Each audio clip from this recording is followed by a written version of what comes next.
Sir, sir, sir, वो औरत, sir, वो रोज मेरे सपनों में आती है। वो मुझे मार देगी। हमने बहुत बड़ी गलती कर दी। काओलून के एक फ्लैट में हमने उसे रखा था। वहां एक स्टफ टॉय मिलेगा।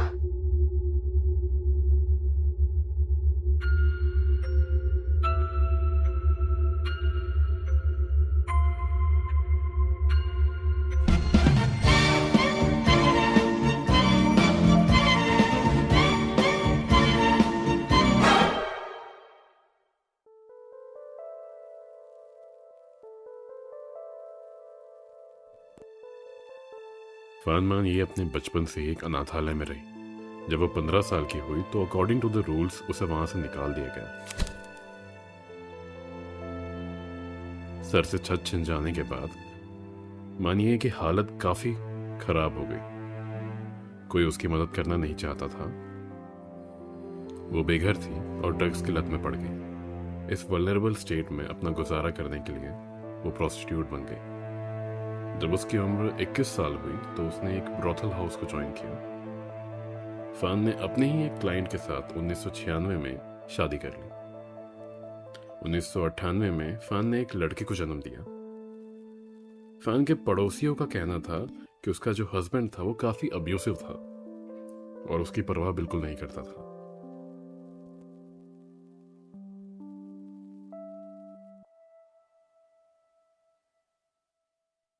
एक 34 साल का आदमी जिसका नाम चंद मनलोक था, वो मानिए का रेगुलर क्लाइंट था। साल 1999 के करीब मानिए ने मनलोक का वॉलेट चोरी कर लिया था, जिसमें 4000 हांगकांग डॉलर थे, जो कि अराउंड 500 अमेरिकन डॉलर थे। वो पकड़ी गई और उसने उसी वक्त वो वॉलेट और पैसे लौटा दिए। लेकिन चांद मनलोक ने मानी से 10,000 हांगकांग डॉलर एक्स्ट्रा मांगे एज अ फाइन। मानी ने थोड़ा वक्त मांगा कि कुछ समय बाद वो पैसे इकट्ठा कर उसे चुका देगी।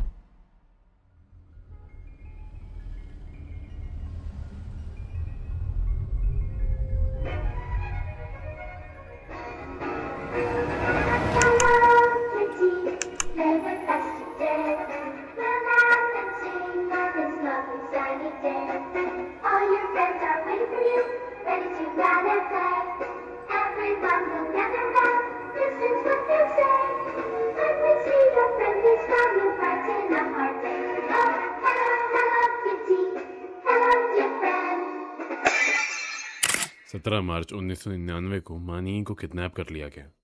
किडनैपर्स थे 3 लोग। लियोंग वाई, उम्र 21 साल, लियोंग शिंगचो, उम्र 27 साल और चान मनलोक, उम्र 34 साल। वही आदमी जिसके पैसे मानिए ने चुराए थे और उसे वापस भी लौटा दिए थे। मनलोक के साथ एक 14 साल की लड़की भी थी जिसका नाम आ फोंग था। She was also victim of him. As you can see the age difference. He was grooming her.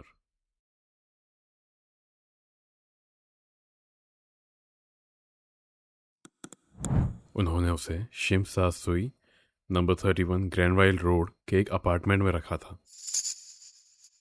And this was the start of a very heinous crime. एक ऐसा केस जिसे हांगकांग ने कभी नहीं देखा था।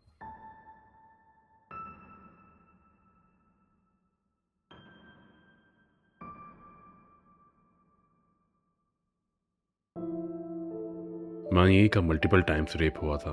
अक्यूज उसे पंचिंग बैग की तरह इस्तेमाल करते थे। उसे लगभग 50 बार सर पर किक करा गया था। वो यहां तक भी नहीं रुके। उन्होंने मानिए के पैरों पर हॉट वैक्स और मेल्टेड प्लास्टिक से जला दिया था ताकि वो चल भी ना सके।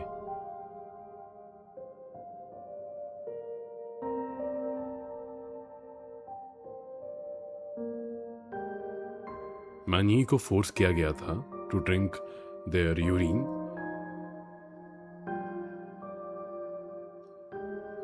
और अगर वो ये सब करने से मना करती तो उसे और मारा जाता।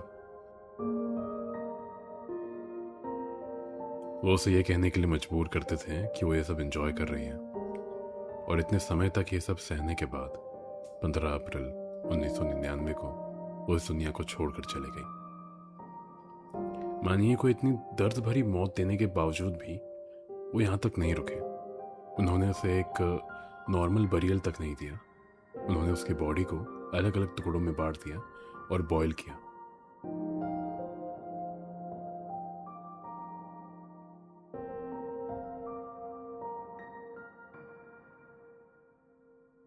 और एक हेलो किटी।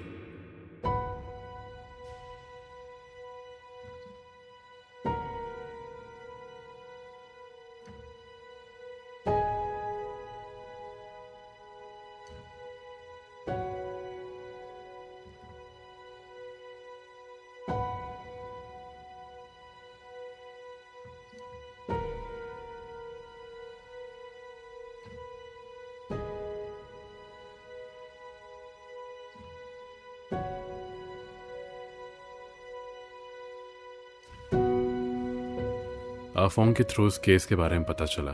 पुलिस ने उसकी बातों को सीरियसली लिया, विच वॉज द रीज़न कि यह केस डिस्कवर हो पाया। करीब 6 हफ्तों के लंबे ट्रायल के बाद तीनों अक्यूज्ड को उम्र कैद की सज़ा दी गई। आफोंग ने पुलिस के ट्रायल में मदद की थी, इसलिए उसे इस केस से बचा लिया गया। This was a case that remained as one of the darkest chapter in the criminal history.